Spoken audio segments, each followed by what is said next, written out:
bom dia a todos. Sejam bem-vindos hoje nesse domingo, nossa última palestra de domingo do ano, né? Então vamos fechar com chave de ouro o ano, né? Com a nossa amiga aqui, Fátima. E eu vou iniciar com a lição 77 do livro Fonte Viva, de nome Pai Nosso. Pai Nosso, Jesus, Mateus, capítulo 6, versículo 9. A grandeza da prece dominical nunca será devidamente compreendida por nós que lhe recebemos as lições divinas. Cada palavra dentro dela tem a fulguração de sublime luz. De início, o Mestre Divino lança-lhe os fundamentos em Deus, ensinando que o supremo doador da vida deve constituir para todos nós o princípio e a finalidade de nossas tarefas. É necessário começar e continuar em Deus, associando nossos impulsos ao plano divino, a fim de que o nosso trabalho não se perca no movimento ruinoso ou inútil. O Espírito Universal do Pai há de presidir-nos o mais humilde esforço, na ação de pensar e falar, ensinar e fazer. Em seguida, com um simples pronome possessivo, o Mestre exalta a comunidade. Depois de Deus, a humanidade será o tema fundamental de nossas vidas. Compreenderemos as necessidades e as aflições, os males e as lutas de todos os que nos cercam, ou estaremos segregados no egoísmo primitivista. Todos os triunfos e fracassos que iluminam e obscurecem a terra pertencem-nos, de algum modo. Os soluços de um hemisfério repercutem no outro. A dor do vizinho é uma advertência para a nossa casa. O erro de um irmão, examinado nos fundamentos, é igual ao nosso, porque somos componentes imperfeitos de uma sociedade menos perfeita, gerando causas perigosas e, por isso, tragédias e falhas dos outros afetam-nos por dentro. Quando entendemos semelhante realidade, o império do eu passa a incorporar-se por célula bendita à vida santificante. Sem amor a Deus e à humanidade, não estamos suficientemente seguros na oração. Pai nosso, disse Jesus para começar, Pai do universo, nosso mundo, sem nos associarmos aos propósitos do Pai, na pequenina tarefa que nos foi permitido executar, nossa prece será muitas vezes simples repetição do eu quero, invariavelmente cheio de desejos, mas quase sempre vazio de sensatez e de amor.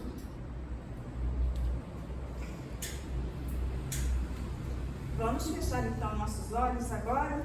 Vamos elevar nossos pensamentos a Deus Pai, ao nosso Mestre Jesus, que eles nos abençoem, que eles nos vejam aqui, nos acolham e que orientem e inspirem a nossa irmã Fátima para que ela nos traga essa mensagem de hoje, esse estudo, e que nós possamos estar de corações e ouvidos abertos para recebê-lo. Obrigada, Pai.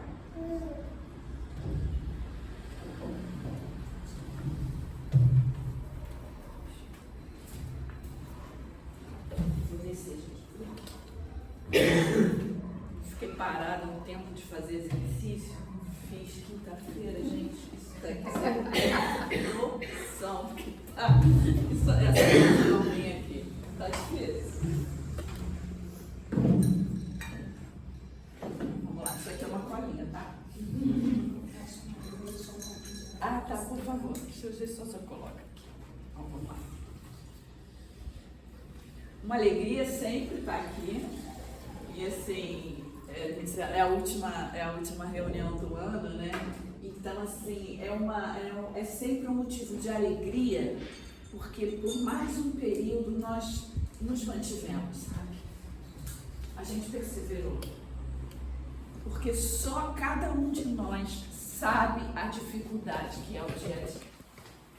Então, a gente perseverar na esperança, a gente perseverar nas tarefas, às vezes é um pouco mais cansativo, ou não, tem dias que a gente está mais disposto, tem dia que a gente está menos disposto, tem dias que a gente está mais chateado, tem dias que a gente é plena alegria. Então, tudo isso no decorrer do tempo, né, que a gente chama de ano. Então, ao final do ano, assim, é um momento da gente entrar em paz e em alegria conosco por aquilo que conseguimos fazer, continuar, e como motivo também de reflexão por aquilo que não conseguimos, o porquê, e fazer novamente essa trajetória para o ano seguinte. É um momento realmente muito especial esse. Bom, e o tema da nossa conversa de hoje é o amor. E aí, gente, é algo assim, né, que ainda é um grande desconhecido, um grande mistério para nós. A gente viu ali que no Pai Nosso, Emmanuel fala ao final sobre isso, né, sobre o amor. Então, a base dessa nossa conversa está no Evangelho segundo o Espiritismo, no capítulo 11. Amar o próximo como a si mesmo, 2 itens. Os itens 8 e 9. São 2 mensagens de 2 espíritos. Lázaro, a primeira que eu separei, e a segunda de Fênelon. Tá? Eles vão falar conosco sobre isso, sobre a lei do amor.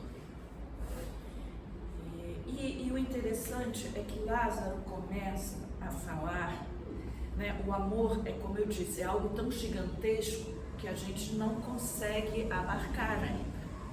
Mas Lázaro começa do pequeno.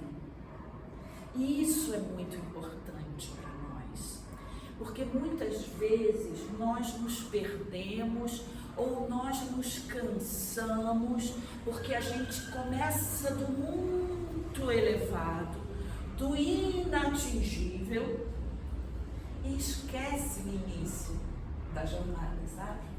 Acho que todo mundo diz que o ser humano tem mania de grandeza, e eu acho que é muito isso mesmo, até nos grandes feitos, naquilo que a gente só fica imaginando lá no alto, a gente já fica imaginando a árvore depois de 40, 50 anos, que já está completamente frondosa, mas a gente esquece que aquilo ali começou com uma semente debaixo da terra, que ninguém via. Então é disso que Lázaro começa a falar para a gente, quando ele vai falar do amor. Porque ele diz o seguinte, ele começa falando que o amor é a excelência do sentimento, tá? Ou seja, dentre os sentimentos, é quando essa energia, essa capacidade chega ao seu ápice, a excelência do sentimento, tá? E aí depois, mas ele vai dizer, aí ele começa a descer para chegar no nosso nível. Aí ele vai falar o seguinte, que os sentimentos são a evolução de alguma coisa. Até você chegar no ápice, até você chegar na excelência, você tem que começar do pequeno. Todos nós aqui, eu acho que a exceção do bebezinho, gente, é tão bom olhar assim e ver um bebê, assim, isso dá pra gente, sabe, uma sensação de plenitude de vida, de continuidade. Bom, então o que eu estava falando? Todos nós que já passamos pela fase profissional, não é isso? Quando a gente começa numa empresa, se acabou a faculdade, se acabou um numa escola técnica. Você já vai entrar na empresa como presidente da empresa? Nem o filho do dono, gente. Nem o dono de uma grande empresa vai ter fazer essa loucura de pegar um filho e pá, e já jogar. Eu sempre me lembro do Antônio Hermínio de Moraes. Os filhos começaram lá de baixo. Então, tudo na vida é isso. Então, ele diz que o amor, ele começa, o sentimento, o ápice do sentimento, ele começa numa coisa muito básica, no instinto.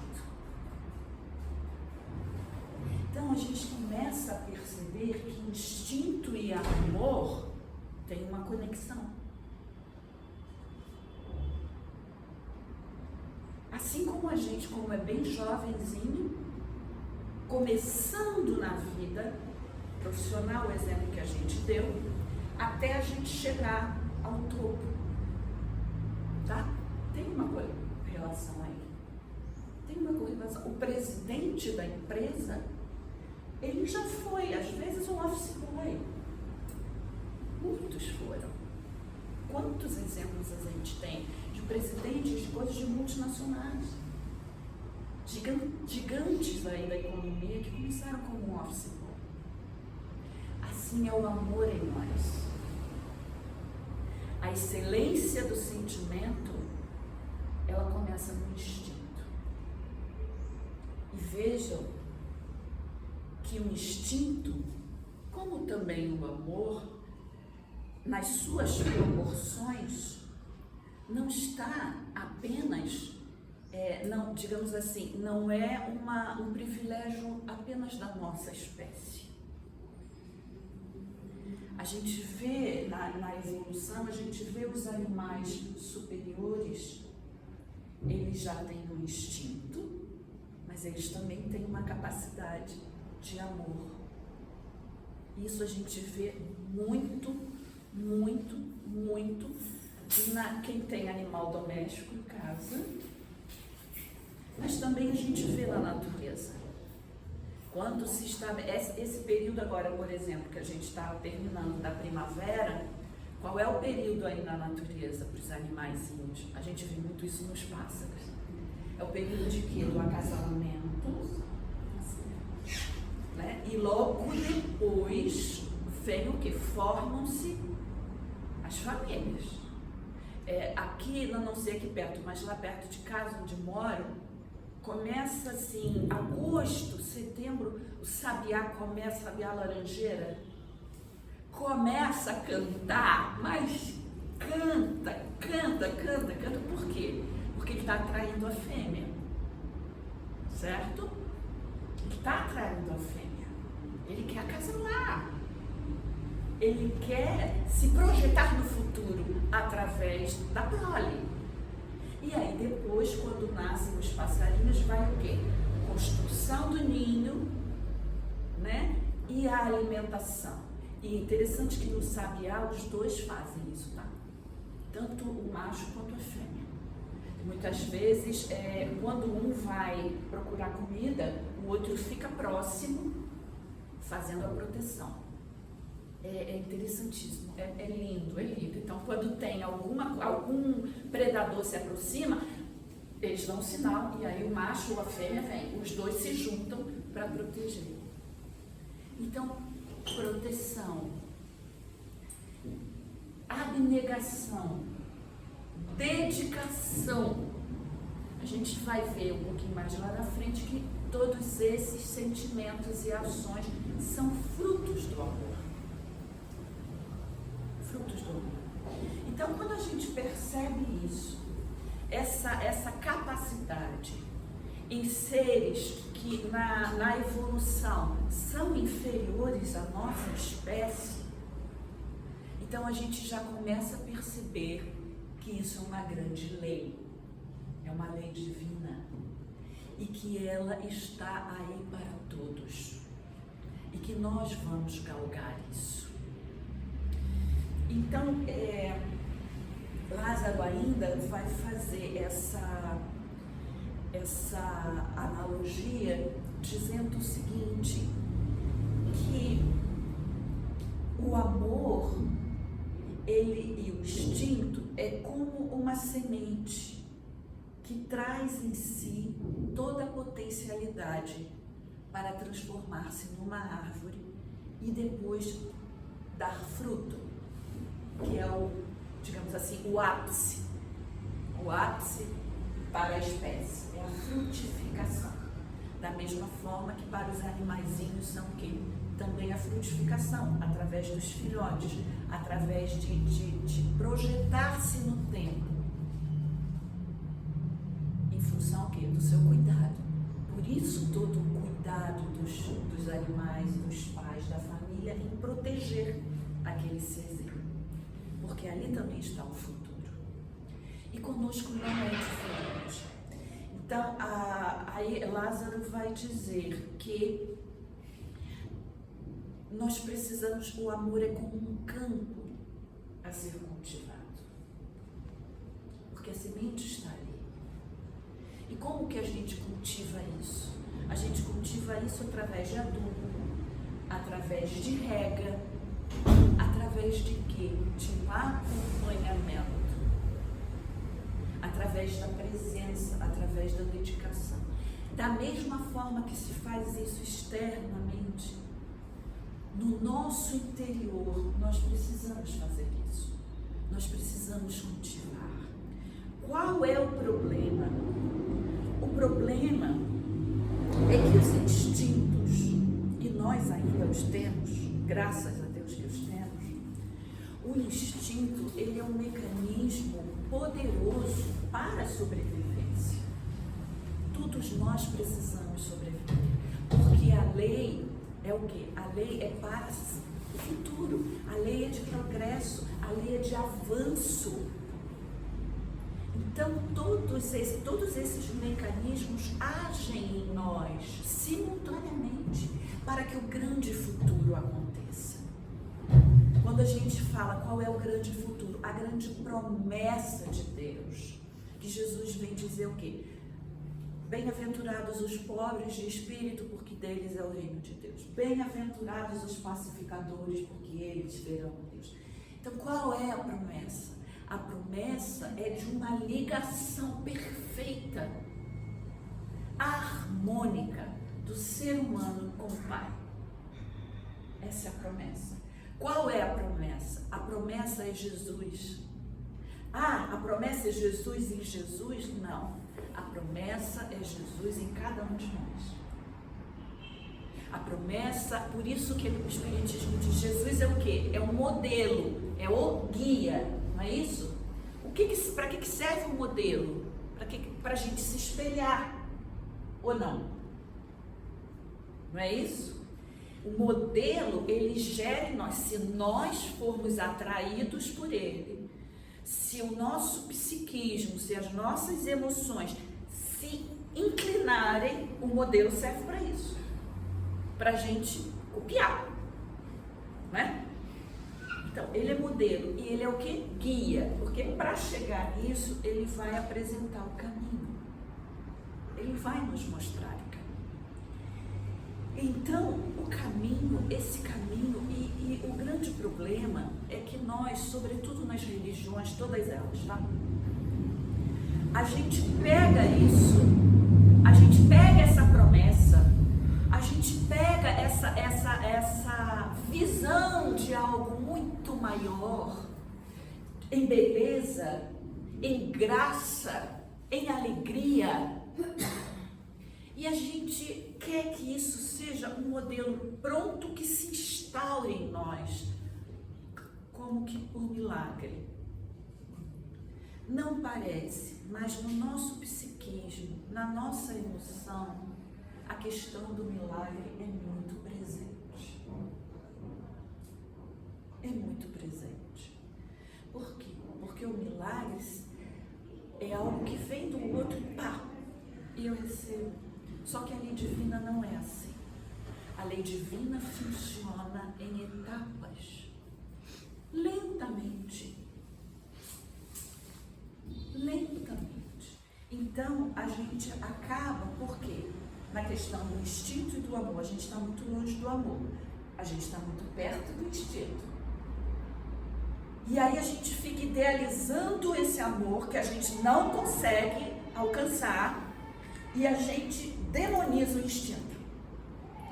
A gente santifica um amor que a gente ainda não consegue alcançar e a gente demoniza o instinto.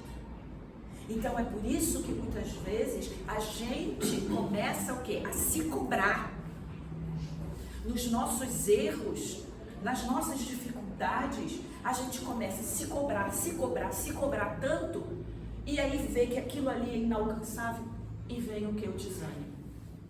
E vem a desistência. Ah, eu não sou capaz. Ah, eu não consigo. E a gente não percebe que esse instinto que ainda sim me faz agir muitas vezes de forma equivocada, de me enganar, de muitas vezes ferir alguém. Porque o instinto é isso, né? O instinto, gente, o instinto é a imagem assim. Vamos pensar, uma onça tá lá na toca dela. Tá? Tá lá. Aí vai aí uma vara, a onça começa a escutar. Tem gente procurando alguma coisa. Aí a onça começa a escutar. Quando aquilo chega mais perto, ela se sente o quê? Ameaçada. O que ela vai fazer? Somos onças. Todos nós temos esse animal dentro de nós. Então, muitas vezes, por situações N que a gente esteja passando na nossa vida, a gente pode estar o quê? Com os instintos mais aflorados. Por quê? Porque a gente está desconfiando. E hoje em dia, uma característica dessa nossa sociedade é isso. É a desconfiança, é a gente estar sempre achando que vai ser ferido. E a cidade que a gente vive é um exemplo claro disso. Então, o que acontece, gente? Isso é fato. Os nossos instintos estão alertas. Estão. Quantas vezes, às vezes, você, na rua, assim, você chega perto, você sente a pessoa fazer assim? A gente mesmo faz. A gente se assusta. Por quê? Os nossos instintos estão aflorados em função disso, de toda essa dificuldade. Por quê? E aí agora a gente vai entrar na mensagem de fé, ainda sobre o amor, e um pouco sobre o Pai Nosso, que nada é por acaso, né? A leitura da página vai falar sobre o Pai Nosso, que fala do amor divino. Mas quando Jesus diz Pai nosso, ele não diz meu Pai, ele não diz seu Pai, Pai Nosso. De que Jesus está falando? Jesus começa a nos mostrar que a humanidade inteira é uma família.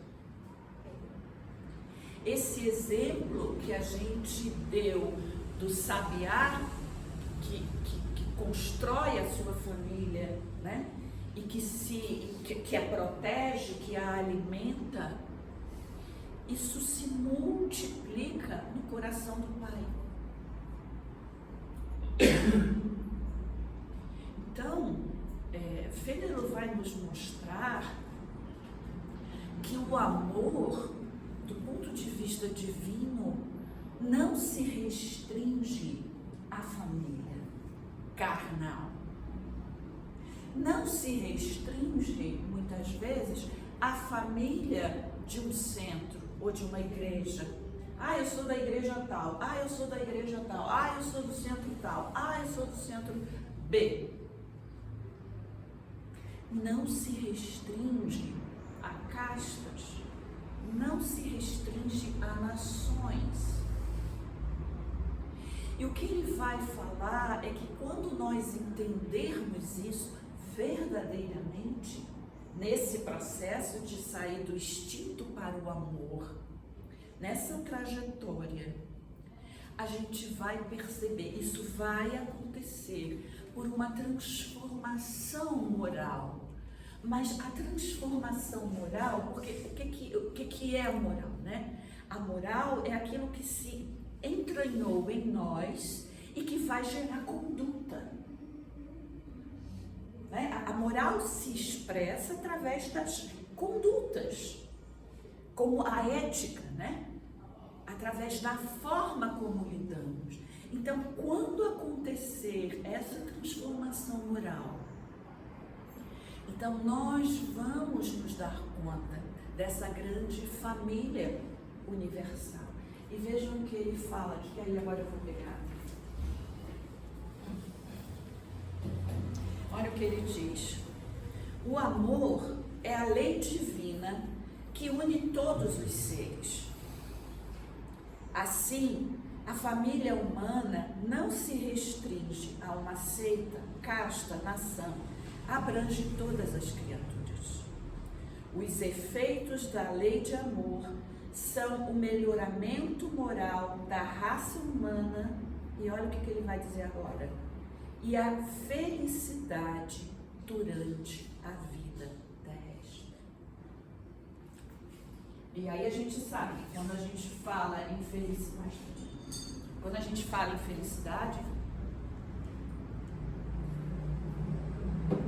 e o Fênelon está falando aqui, é claro que não é a felicidade plena, mas a felicidade no meio. Por isso que ele diz a felicidade terrestre, durante a vida terrena.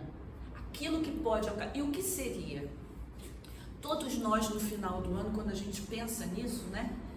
Quais são os desejos que nós temos? Não é paz? Não é saúde? Não é uma melhor distribuição social? A gente não deseja isso? Mas a gente ainda não alcança isso.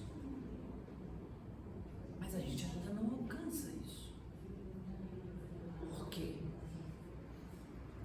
Porque ainda estamos muito mais próximos do nosso instinto. E os instintos, eles estão muito próximos de um outro sentimento que nós temos, que é o egoísmo. Por quê? Porque como o instinto está ligado à sobrevivência, eu preciso me manter, então eu.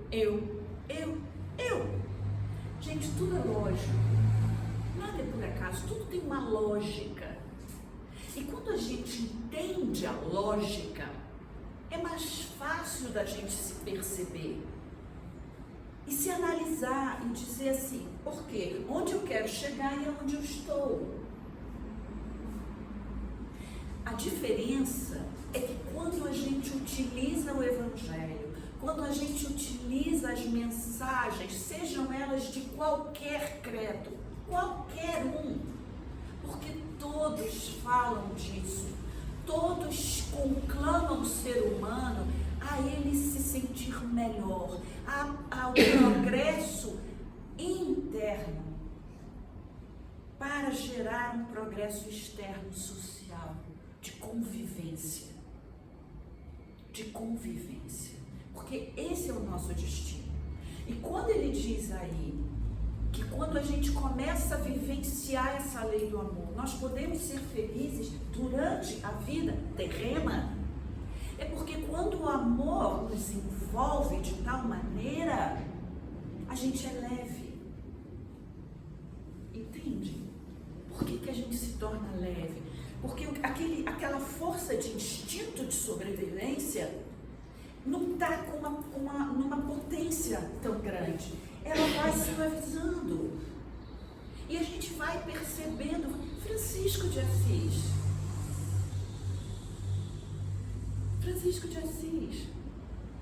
A leveza. Eu adoro quando nas biografias, os biógrafos mencionam dos passeios que ele dava no campo. Dizem que ele saltitava, né? Saltitava junto com a natureza, né? Com o balançar das folhas, com a canção do vento. O vento era uma canção para ele. E ele bailava. Ele via os pássaros, o movimento que os pássaros faziam. E ele mesmo imitava esses movimentos de leveza, de suavidade, de dizer: eu estou inserido nisso, eu faço parte disso. Por quê? Porque o amor transbordava em Francisco. Então o amor o transformava num ser leve. E é isso que eles estão dizendo. Quando nós somos leves, quando a gente não está tão ansioso se o outro vai encostar em mim, vai me machucar, gente, isso causa um mal terrível para a gente. Isso causa um mal terrível. A adrenalina dispara, o cortisol vai lá, fica tudo ensandecido. E a gente está assim. A gente está assim, estressado, não tem tempo. E essa semana eu tive uma experiência doida, porque eu fui além Paraíba, uma cidadezinha desse tamanho, gente. Quem conhece, né? É desse tamanho. E aí eu conversando com algumas pessoas, eu fui lá numa escola que tem um trabalho lá, aí elas falando assim: nossa, eu não tenho tempo. Nós fomos numa lojinha de uma moça de lá que faz um artesanato lindo. E a pessoa que estava comigo, a Sônia, as duas: nossa, quanto tempo que eu não te vejo. Ela falou: nossa, eu não tenho tempo de parar aqui. Uma agitação. Eu falei: gente, eu pensei que isso fosse só no Rio de Janeiro. Sinceramente, eu não imaginei que numa cidadezinha desse tamanho, o trânsito, gente, caótico. Assim, desse tamanho. A cidade, acho que não tem só uma praça, ela deve ter umas 2 ou 3 praças. E antigamente a gente tinha esse sonho, né? De, vou pro interior, porque aí eu vou ter uma vida tranquila. Esqueçam, gente. Esqueçam. Então alguma coisa no nosso modelo tá errado, gente. Tá dando errado. Percebem? Esse instinto de sobrevivência a qualquer custo, esse egoísmo, está fazendo isso com a gente. E aí a gente não tem tempo nem de relaxar. Isso causa dano. Isso causa dano na gente. E também por quê? Porque a gente tem essa sementinha aqui. Essa sementinha do amor está aqui, pululando. E é por isso que essas coisas nos fazem mal. Porque a nossa natureza foi feita para chegar nesse nível. E aí, a gente pode dizer que o desejo de vivenciar o amor é um ato de fé.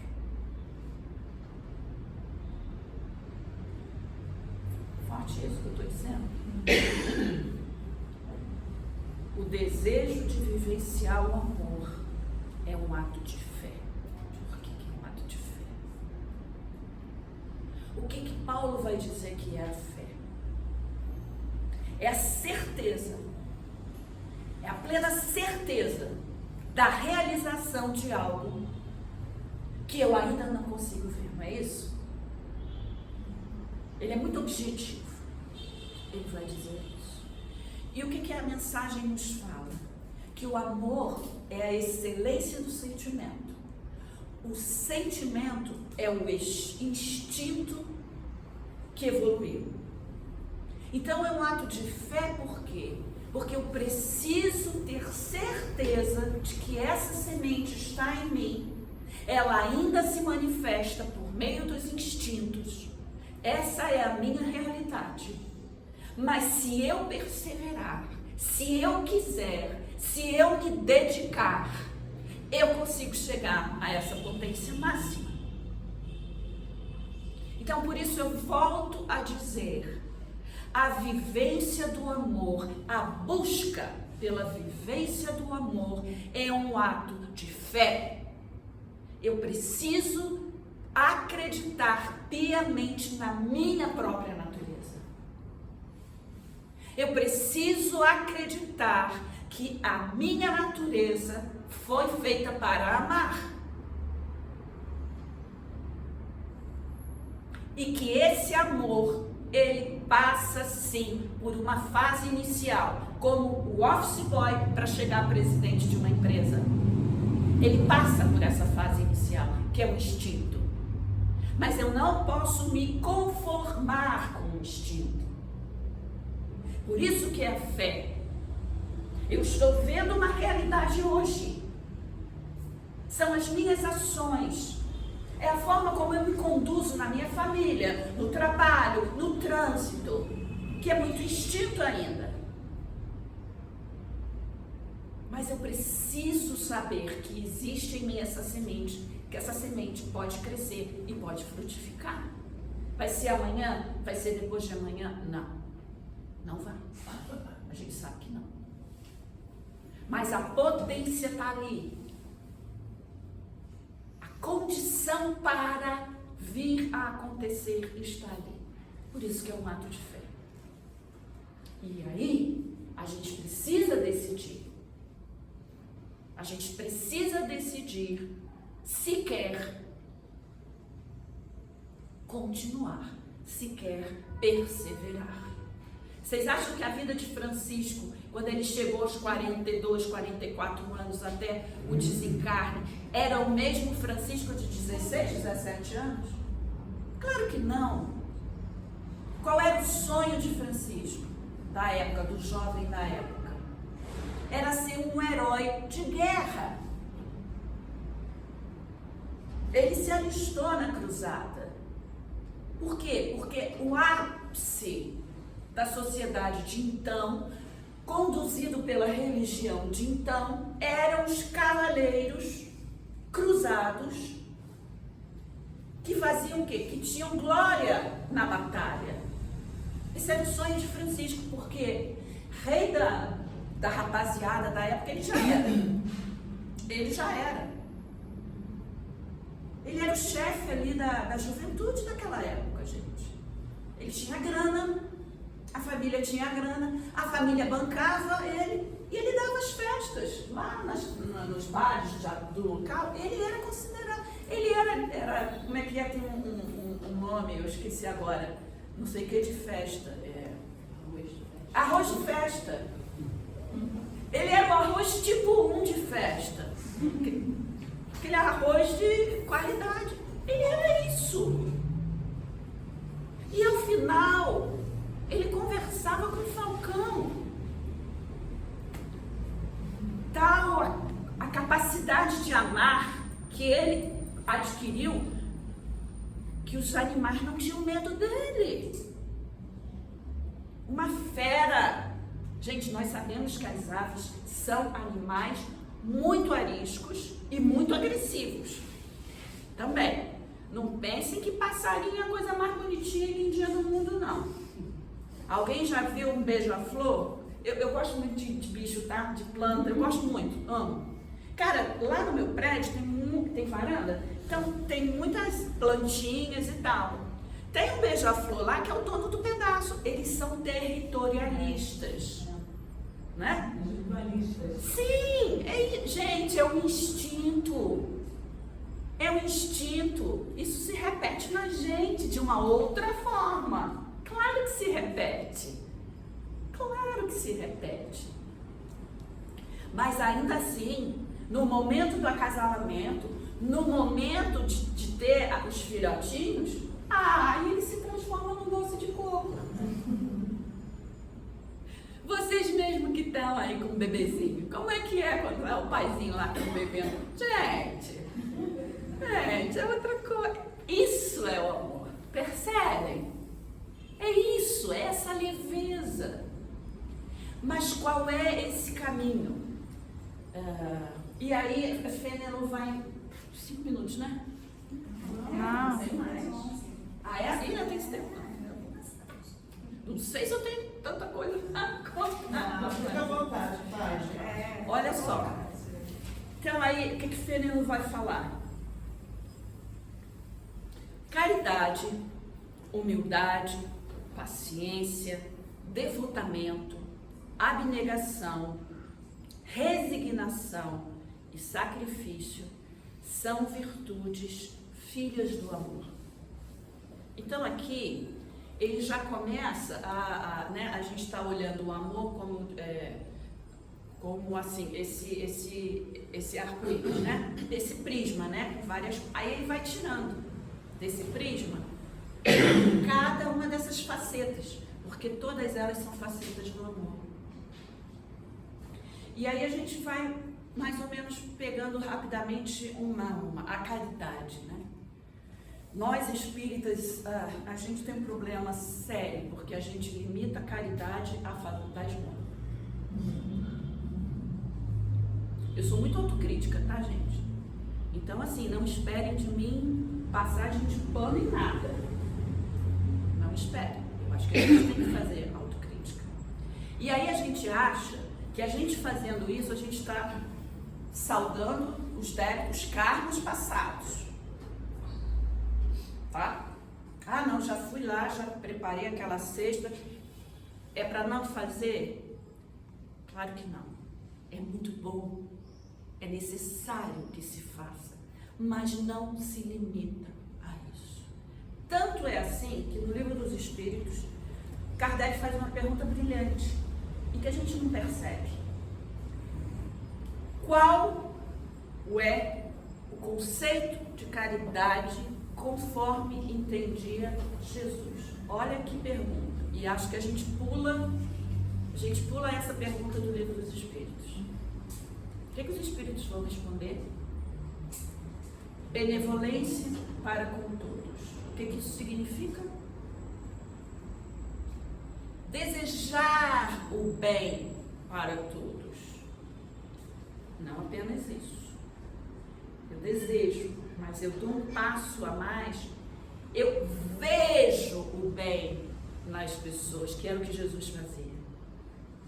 Jesus, quando olhava para um fariseu, para uma prostituta, para um coletor de imposto, Jesus não olhava o lado mal dele.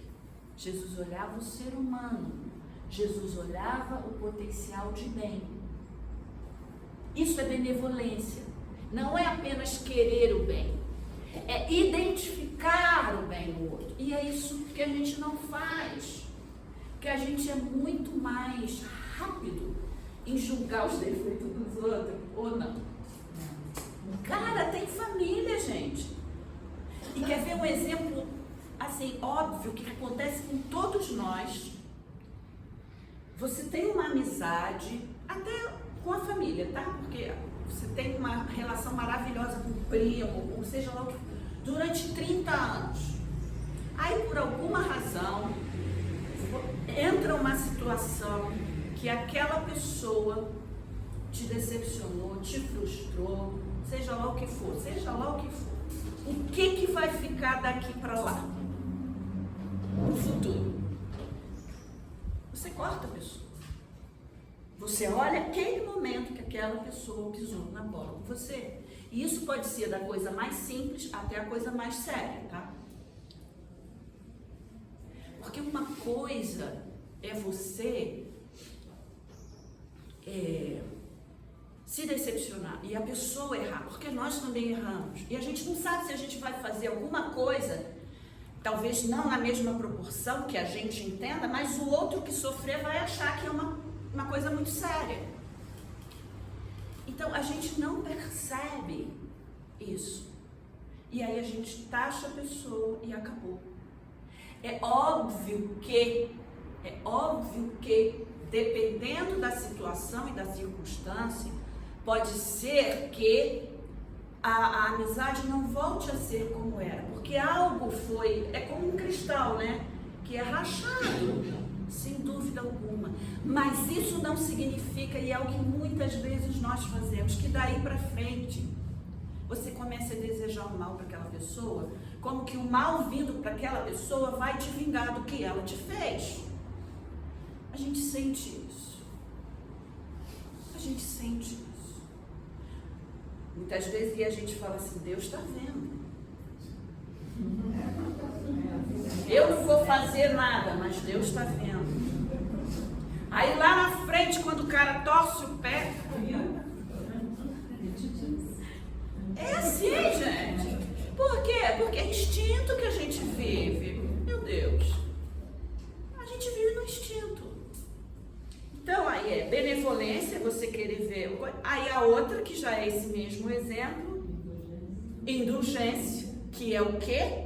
Exatamente isso. É você perceber que o outro é falível, que ele pode te machucar, mas nem por isso você vai decretar que ele não presta para nada e que ele tem que sofrer eternamente. O fogo do inferno está dentro da gente, para as pessoas que nos ferem. Tá, gente, tá.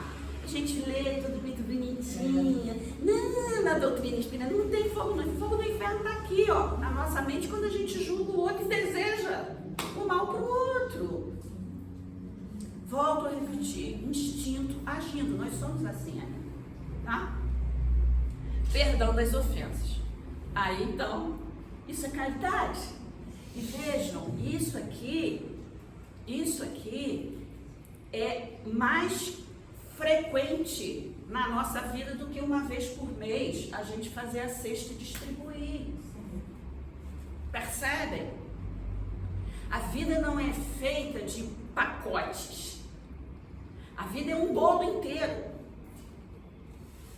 E a gente vai lidando com isso. Aí a humildade. Então, todos esses são exercícios, tá? Pra gente chegar, pra gente sair do office boy e chegar no presidente de multinacional. São essas etapas, esses exercícios, pequenos exercícios que a gente vai fazendo. Não é à toa que Francisco deixou vários exercícios, vocês sabem disso?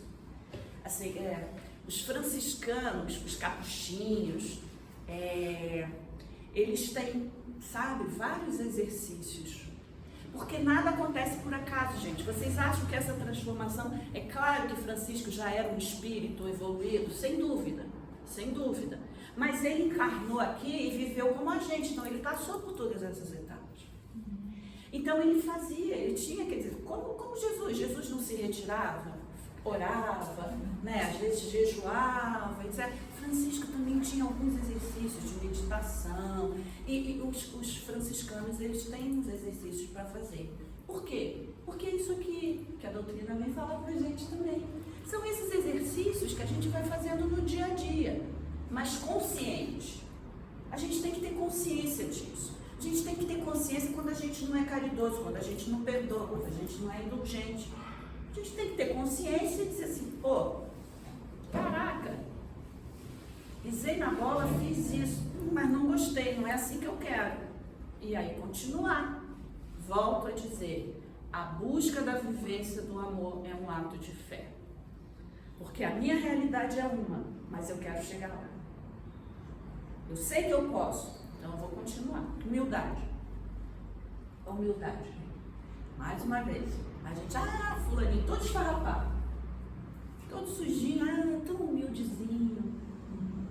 A visão que a gente tem é essa. E a gente sabe muito bem que num ser ali muito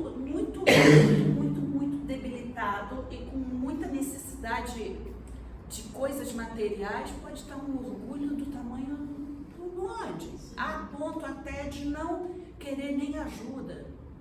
Outro exemplo também, nós quando adoecemos, uma coisa muito comum hoje, sobretudo numa demência. Gente, é impressionante como essas doenças neurológicas e mentais, elas afloram algo, né, que está dentro. Muitos não querem se dar conta da própria doença. Porque numa fase inicial as pessoas percebem, claro que percebem, que eu já não estou, a minha memória, a minha cognição, eu já não consigo andar muito na rua, eu me perco. Mas o orgulho faz com que a pessoa não aceite. E ao não aceitar, muitas vezes não quer ajuda. Nos momentos em que a vida nos mostra que precisamos do outro, a gente rejeita. Porque o que é humildade?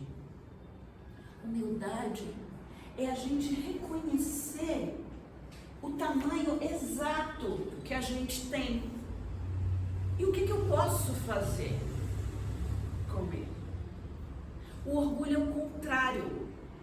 O orgulho é uma ilusão que me faz achar que eu sou muito grande, quando na realidade eu não sou. Quer ver um exemplo? Aqui a gente tem uma garrafa de água e a gente tem um copo de água. Certo? O que é a humildade? A humildade é eu reconhecer que eu sou esse copo de água e que eu tenho uma condição de colocar líquido até aqui. Aí o que o orgulho vem e faz? Não, você é isso aqui. Você é uma jarra. E aí começa a jogar água. O que vai acontecer quando chegar no limite disso aqui? Vai transbordar. E ao transbordar, o que vai acontecer? Vai criar problema ou não? Se essa garrafa aqui transbordar e ultrapassar isso daqui, vai molhar meu caderninho, não vou ter mais a minha cola, vai molhar os fios, vai estragar o tablet. É isso que o orgulho faz. Vamos pensar na nossa sociedade, como um todo, nas confusões que a gente arruma?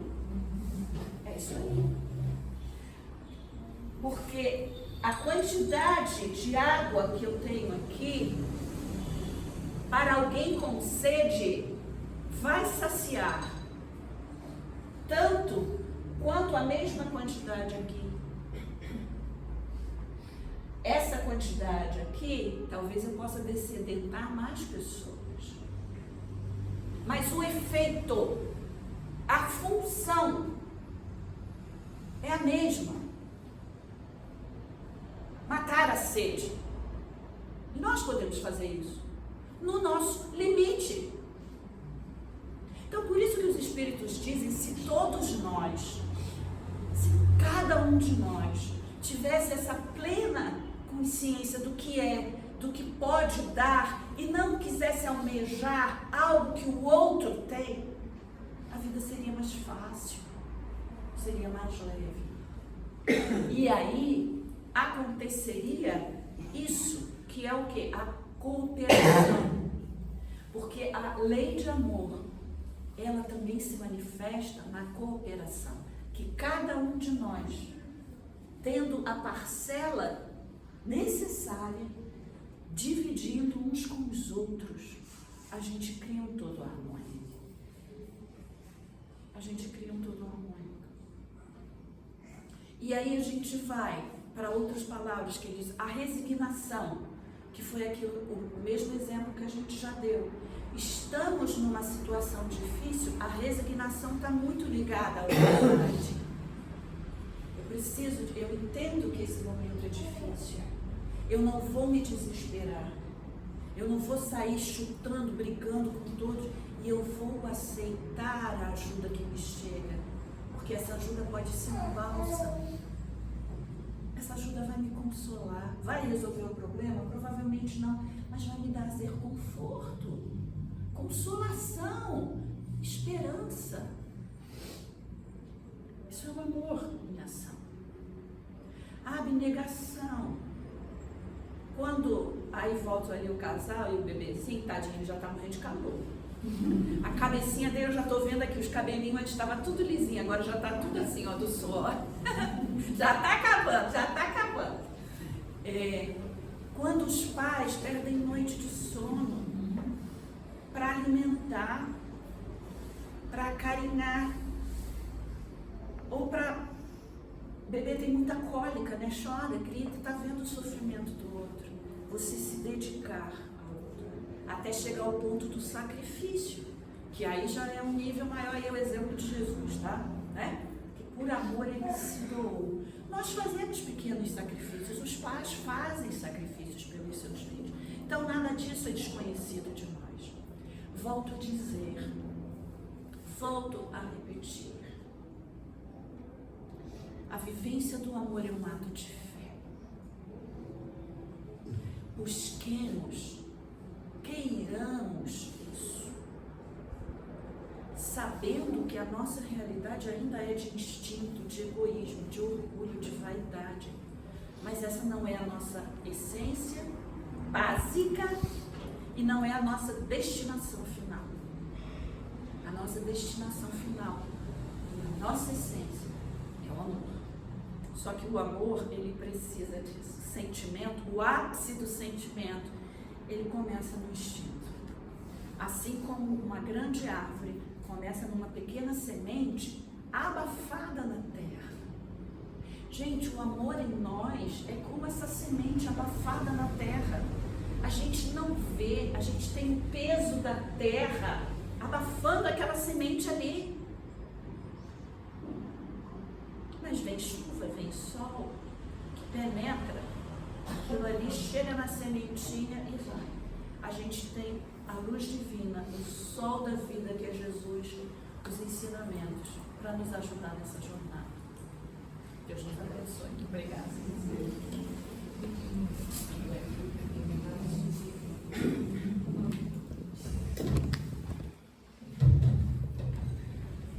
Bom, antes de encerrar aqui essa reunião, né, com prece, eu vou passar para vocês, esse aqui é um presentinho, uma lembrancinha de Natal, feito pela Aparecida, é um marcador de livro. Então eu vou passar, cada um pega um, tá? Você quer, pastor? Eu já ganhei. Eu já ganhei. Já ganhou. É só ir passando, pega um e passa para trás. Bom, lembrando então que hoje é a última reunião desse ano, né? De domingo, a gente retorna dia 26 de janeiro, que é o último domingo de janeiro, para vocês guardarem. E nesse meio tempo a gente tem a nossa prece de Natal, dia 24, tá? Vai ser às 6 horas online. Então lá no grupo do Recados vai vir o link um pouquinho antes para a gente entrar no online. Então quem puder participar, né? A gente se vê dia 24. Bom, então aqui para encerrar, deixa eu ver se dá todo mundo já pegou. Deixa eu sentar.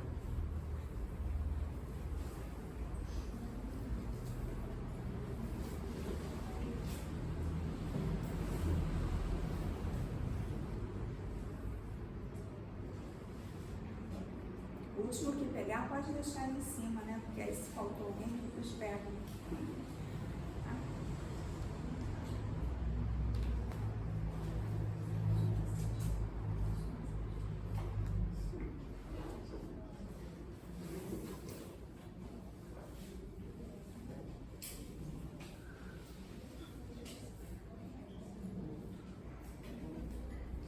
Bom, então vamos novamente fechar nossos olhos, né?